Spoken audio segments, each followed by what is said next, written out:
poder falar com vocês. Mais uma BGS que a gente participa, né? Uma honra participar dessa feira que é a maior da América Latina. Muito obrigado. Ô, Léo, o que faz aí um gerente de produtos, cara?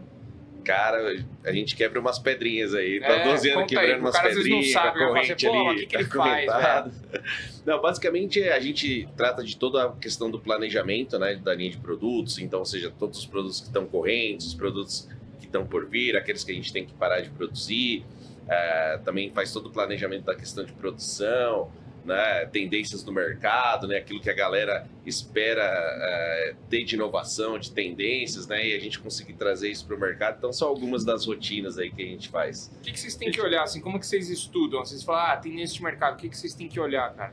Cara, assim, a gente olha a atratividade do mercado, né, então, assim, tamanho do mercado. Então, por exemplo, tem um dado agora recente da Accenture que mostra uma tendência bem bacana. E a gente não olha somente para o aspecto de monitor em si, mas todo o ecossistema, né? Então, ou seja, são estimados aí 400 bilhões de dólares que gera o mercado de games como um todo. E aí entra, cara, a questão de tudo que é vendido, comercializado, monitores, desktops, placas, tal, etc.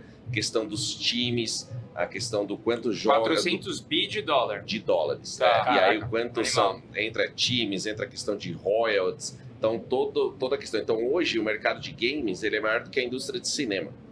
Por exemplo. Então, assim, atingiu um negócio, um patamar, assim, estrondoso mesmo. Sim, sim. É fenomenal, né? Então, a gente observa essas tendências, tem tamanho de mercado, atratividade, né? Tamanho de polegadas, se a galera pretende jogar num curvo ou num flat, a gente observa questões até de como os gamers jogam dentro das casas. Então, por exemplo, no mercado brasileiro, tem uma tendência que é um pouco diferente dos outros mercados principais do mundo, né? Porque as áreas de jogos geralmente são menores, né? Porque a galera joga em quartos menores, tal. Então, às vezes, a gente orientar para um ajuste de rotação lateral, por exemplo, porque o cara vai usar numa quina às vezes, ou vai conectar com um segundo monitor. Então, tem essas tendências, a gente observa bastante antes de trazer, né? Qual o tipo de jogo, vai jogar um simulador, né? Um FPS, um RTS. Então, a gente fica antenado um pouco nessas tendências. A gente conversa também bastante com os clientes que vão vender esses produtos, né?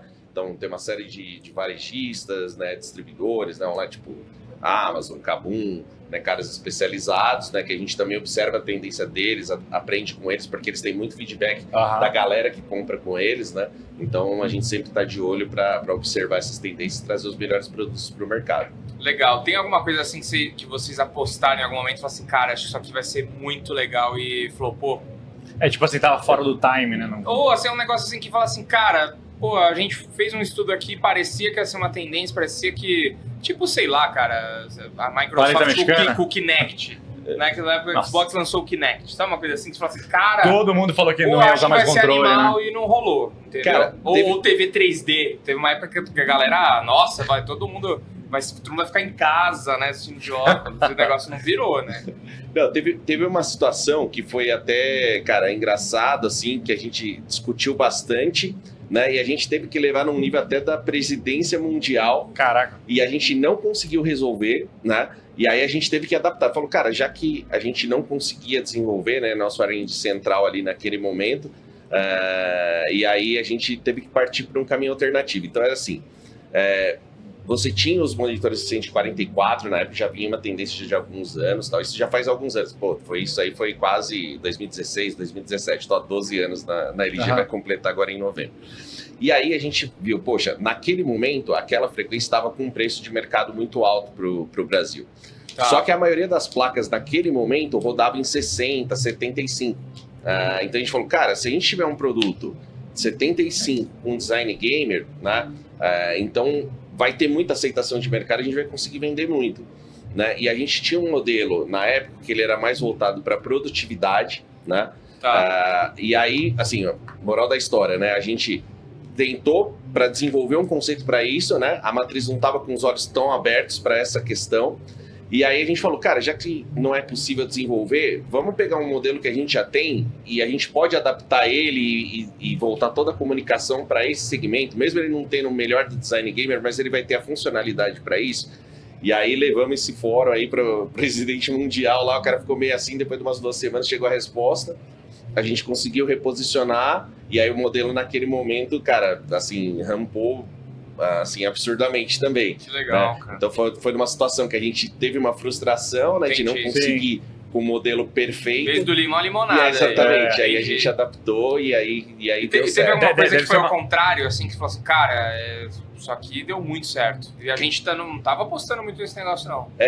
Uma das coisas que deu muito certo foi a questão, um modelo que a gente tem até hoje, inclusive, que é um modelo de 27 polegadas, 240 Hz. Porque daí foi o seguinte, nesse modelo, na ocasião, né, a gente tinha o padrão dos campeonatos em 24 polegadas, né? E aí a gente falou assim, cara, se a gente for para uma linha de telas maiores, né? Aí a gente, quem sabe, pode ter uma fatia interessante do mercado naquele momento. Aí o que aconteceu? Não tinha uma tendência muito favorável, né, tipo, da nossa matriz para fazer isso naquele momento. Eles enxergavam tipo, que seria daqui 2 anos para frente. Só que a gente e a galera dos Estados Unidos falou assim, cara, a gente acredita na mesma tendência que vocês. Então aí que acabou acontecendo para haver o convencimento. A gente juntou tipo, quem eram as 5 maiores subsidiárias, né, tipo, e que também no mercado gamer também representa muito. Então juntou a gente, Estados Unidos, a China, a Alemanha e UK.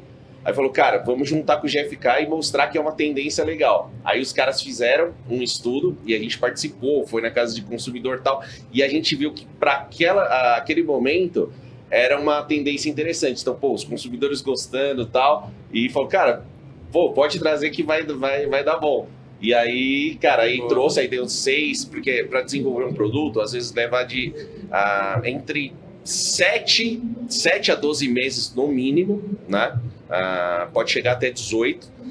E aí depois você tem uma questão de trazer ele para o mercado nacional. Homologar e tudo mais.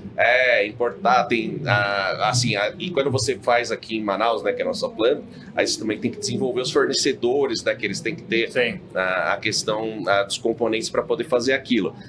Mas enfim, aí foi uma situação que, cara, juntou os esforços da galera, assim, de vamos tentar e tal. E aí, nesse caso, a matriz foi aberta para isso também. Não, então beleza, se vocês provarem que a galera quer uma tendência a mais do que a gente espera que seria 2 anos para frente, então vamos antecipar. Né? E aí a gente conseguiu fazer isso.